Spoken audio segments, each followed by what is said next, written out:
Assalamualaikum warahmatullahi wabarakatuh, soleh dan soleha. Kali ini jumpa ya bersama Ustazah Fauziah. Nah, hari ini kita belajar mengenai tematik tema 2 jilid 6B. Nah, sebelum kita belajar, mari kita lafazkan basmalah, bismillahirrahmanirrahim. Dan selanjutnya kita akan membacakan doa belajar ya. Oke, baca doa belajar dimulai. Amin. Terima kasih, semoga berkah ya. Nah, hari ini kita masuk ke pembelajaran SBDP. Nah, seni budaya dan prakarya. Nah, sebelumnya kita mengulas dulu ya pembelajaran minggu lalu. Nah, kita udah belajar mengenai pola lantai. Nah, pola lantai itu ada pola lantai U, horizontal, vertikal, lingkaran, bentuk 8, angka 8, ataupun segitiga. Nah, kemudian dari masing-masing daerah itu memiliki ciri khas atau pola lantainya masing-masing. Ya, seperti kayak tari saman, pola lantainya vertikal, kayak gitu ya.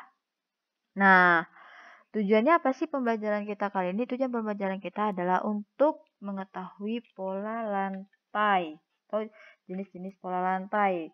Kedua, kita dapat memperhatikan pola lantai tersebut dalam tarian. Nah, tarian kali ini yang kita ambil adalah tarian Indang yang berasal dari Sumatera Barat. Oke, nah kita lanjut ya. Oke, disimak ya video berikut ini.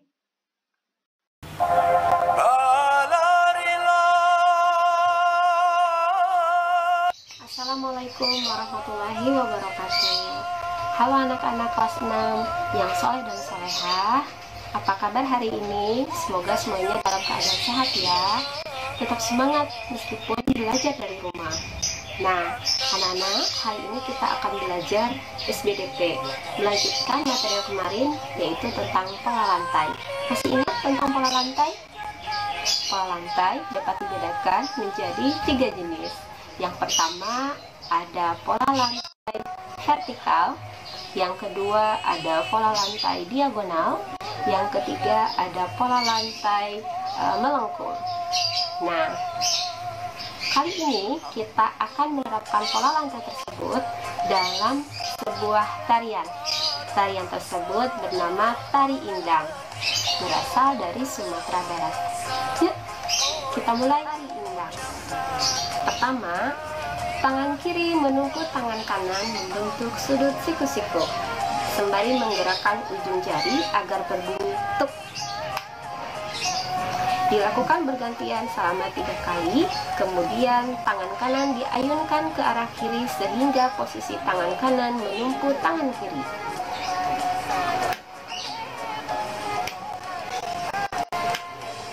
Kita ulangi. 1, 2, 3. Kita ayunkan ke depan. 1, 2, 3.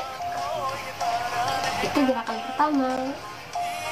Gerakan kedua, tangan kanan ke depan, kemudian memukul lantai atau bagian depan badan, sedangkan tangan kiri ke belakang, memukul lantai atau bagian belakang badan. Dilakukan secara bergantian selama 3 kali. Selanjutnya, tangan kanan dan kiri ditarik ke arah badan membentuk sudut siku-siku. Tangan kiri menumpu tangan kanan. Yuk kita praktekkan. 1, 2, 3. Ulangi lagi. 1, 2, 3. Gantian, tangan kiri yang di depan. 1, 2, 3. Gerakan ketiga. Posisi badan ke arah kanan, kedua tangan diletakkan di atas paha kanan, tangan kanan di atas tangan kiri. Seperti ini. Kemudian pergelangan kedua tangan digerakkan, kaki digerakkan selama 4 hitungan. 1, 2, 3, 4. Mulai lagi. 1, 2, 3, 4. Selanjutnya, posisi badan ke arah kiri. Kedua tangan diletakkan di atas paha kiri, tangan kiri di atas tangan kanan. Kemudian pergelangan kedua tangan digerakkan, kaki digerakkan selama 4 hitungan. Kita hitung 1, 2, 3, 4. Sekali lagi 1, 2, 3, 4.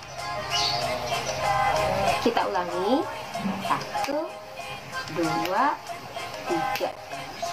Kita ayunkan ke depan 1, 2, 3. 1, 2, 3.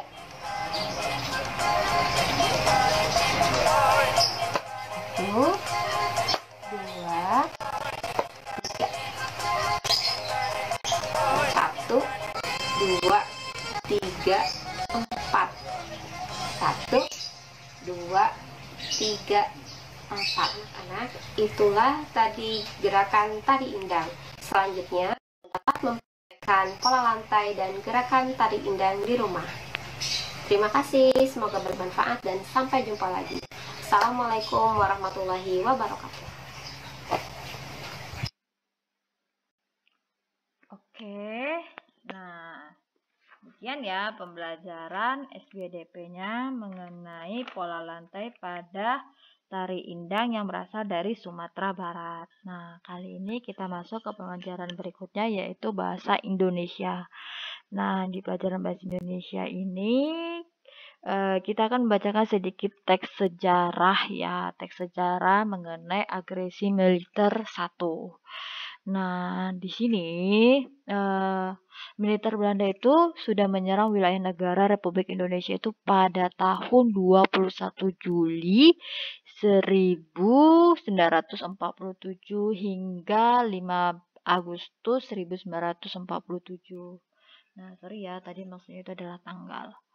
Nah, kemudian serangan ini itu disebut dengan agresi militer 1. Nah, peristiwa ini juga disebabkan karena adanya perselisihan antar bangsa Indonesia dan penjajah Belanda mengenai penafsiran hasil perundingan Linggarjati.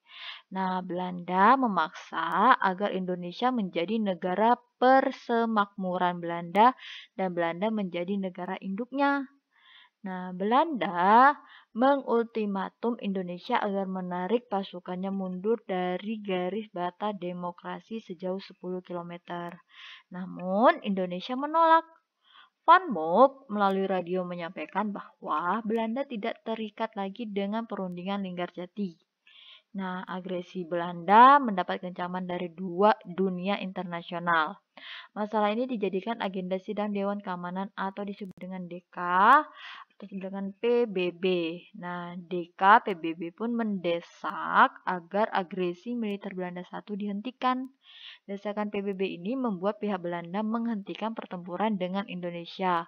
Kemudian diadakanlah gencatan senjata antar Belanda dan Indonesia. DKPBB pun membuat suatu komite yang beranggota 3 negara yaitu Australia, Amerika, dan Belgia yang dikenal dengan Komisi 3 Negara atau disingkat dengan KTN. Nah, tujuannya apa? Tujuan dari pembentukan KTN ini adalah agar menjadi penegak konflik Indonesia-Belanda. Akan tetapi, meski PBB telah turun tangan membentuk KTN dan mengadakan gencatan senjata, Belanda terus berupaya melakukan gerakan pembersihan untuk mengamankan wilayah yang didudukinya. Nah, dari teks bacaan tersebut, maka Ananda dapat melihat pada halaman 88. Nah, di situ tugasnya bagian eksplorasi adalah tuliskan 3 informasi penting dari teks sejarah agresi militer 1. Gunakan kalimat efektif dengan tepat. Nah, sebelumnya Di minggu kemarin kita sudah belajar mengenai kalimat efektif dan kalimat tidak efektif ya. Kalimat efektif yang menggunakan SPOK, apa itu SPOK? Subjek, objek, predikat, dan keterangan ya, bisa keterangan waktu, tempat, tanggal, atau bagaimana caranya. Kemudian ada juga kalimat tidak efektif. Nah, jangan menggunakan kalimat tidak efektif ya, karena kalimat tidak efektif itu bisa mengandung unsur multitafsir ya, atau jadi salah arti. Apa yang dimaksud sama apa artinya. Seperti itu ya. Kemudian yang kedua yaitu kalian adalah petakan informasi dari bacaan yang kalian baca mengenai agresi militer pertama tadi itu menggunakan aspek apa, di mana, kapan, bagaimana, mengapa, dan siapa. Sudah tahu ya, apa ini digunakan untuk kalimat menanyakan kabar, kalau di mana untuk menanyakan tempat, kemudian kapan, waktu, siapa, seseorang, mengapa, alasan, dan bagaimana adalah caranya. Oke, nah tugas Ananda sekalian yaitu pertama, tuliskan 3 informasi penting dari teks sejarah agresi militer 1. Nah, di sini Ananda bisa menggunakannya dengan kalimat efektif yang tepat ya. Nah, kemudian yang kedua, isilah peta pikiran agresi militer 1 ini dengan aspek apa, di mana, kapan, bagaimana, mengapa, dan siapa. Oke, sampai di sini pembelajaran kita kali ini. Say hamdalah, alhamdulillahirrabbilalamin. Wassalamualaikum warahmatullahi wabarakatuh.